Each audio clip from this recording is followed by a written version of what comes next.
Hey folks, Red Labor here. Hope this day finds you well. A couple of days after the election, and I guess I will comment on the 2012 election in itself.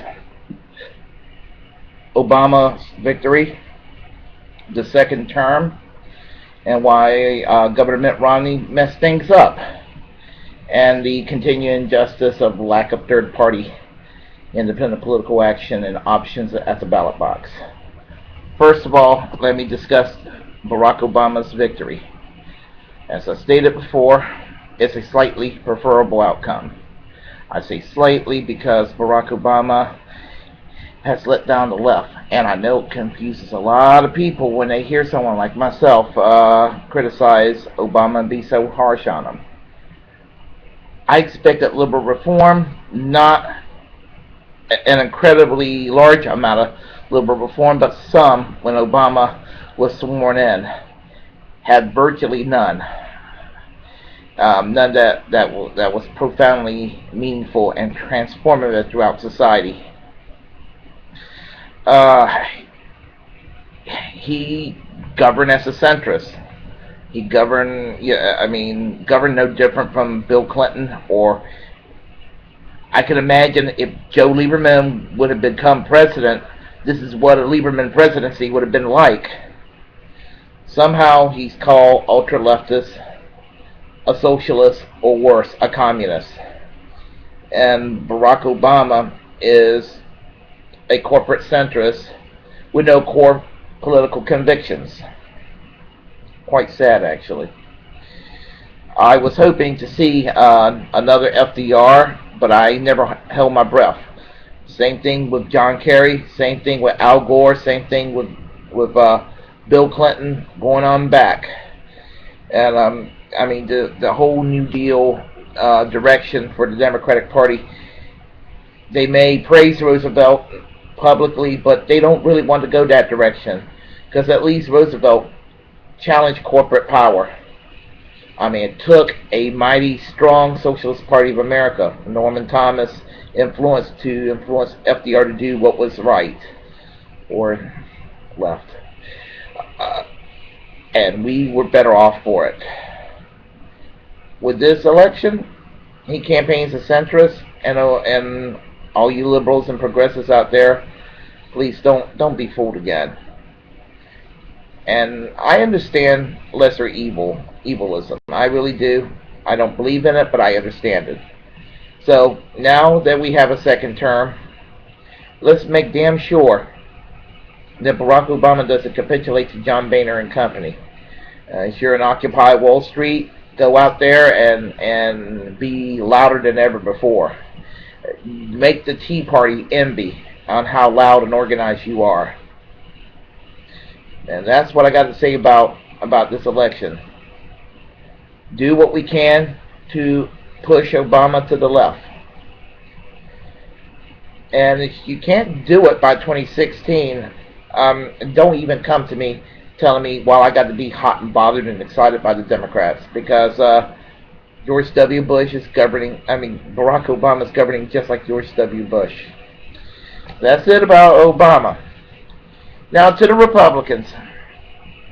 I don't wish you victory in the slightest.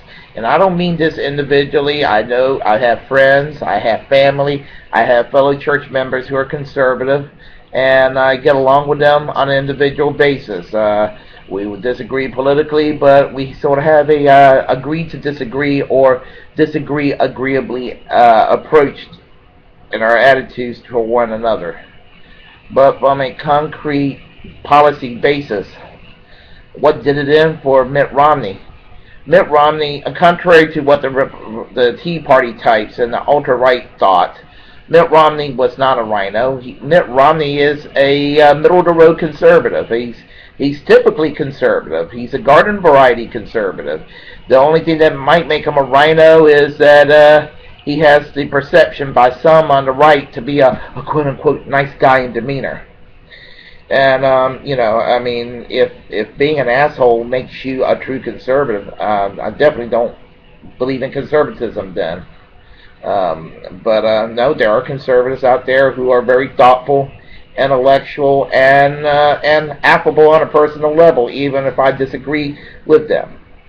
And what fucked it up for Romney was listening to enough of the crazies in the Tea Party base, regarding immigration. You could have tapped right into it. All you needed was 10% of the Hispanic support, 10% more. And I'm kind of glad you guys didn't do it because, I mean, I'm glad you guys lost.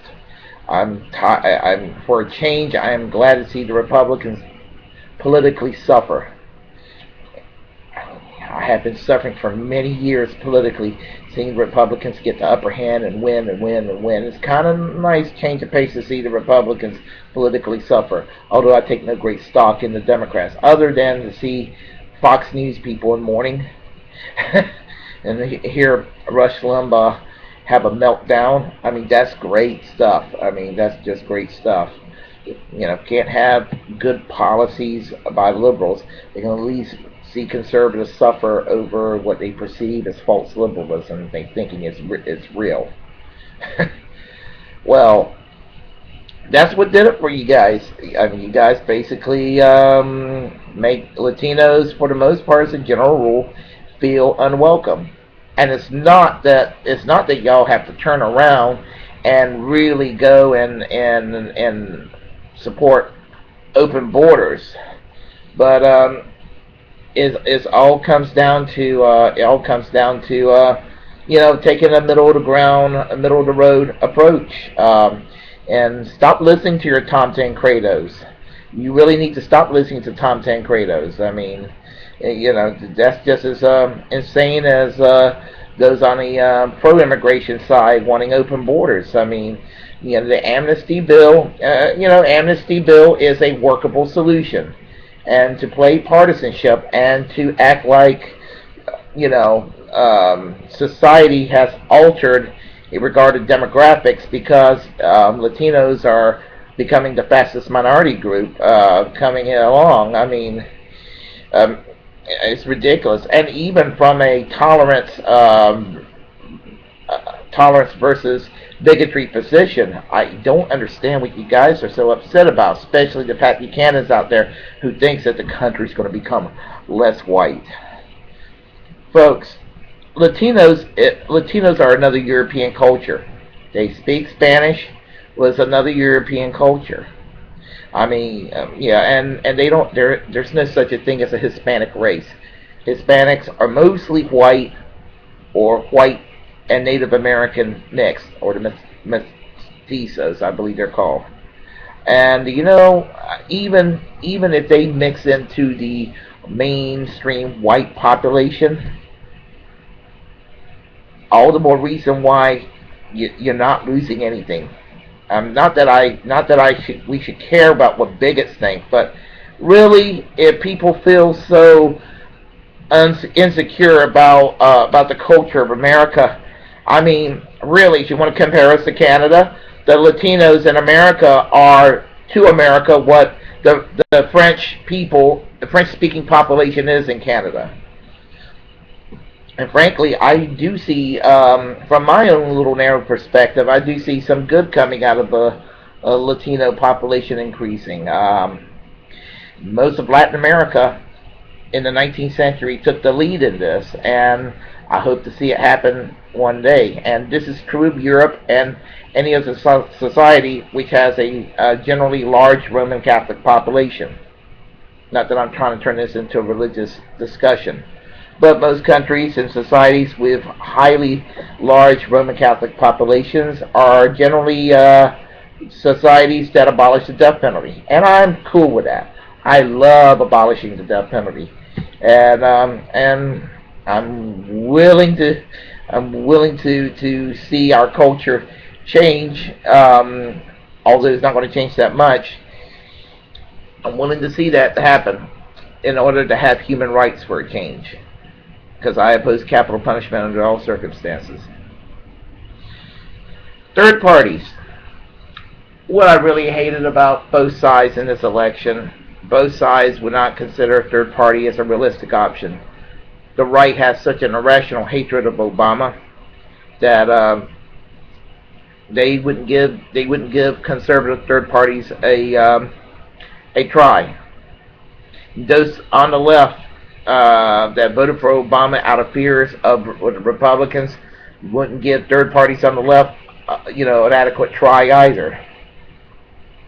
And just you guys who help make third parties less fashionable, because I know what it is. In the 90s, the right were pissed off of H. Ross Perot taking the election when George Bush the first in 1992 and Bob Dole in 1996, and the same thing in 2000 and 2004, seeing Ralph Nader apparently taking votes away from Al Gore in 2000 and John Kerry in 2004. I mean, folks, get over it. You got to vote your hearts. You just cannot rely on just partisanship and hoping that you can just fend off the worst of the other side. I'm talking to both the left and the right who are mired in a two-party system. It's just not worth it. And I'm talking to you both equally. I really am. Anyway, enough about me for the evening. With my commentary, rant, whatever you want to call it. Feel free to comment. Have a great day. Ciao.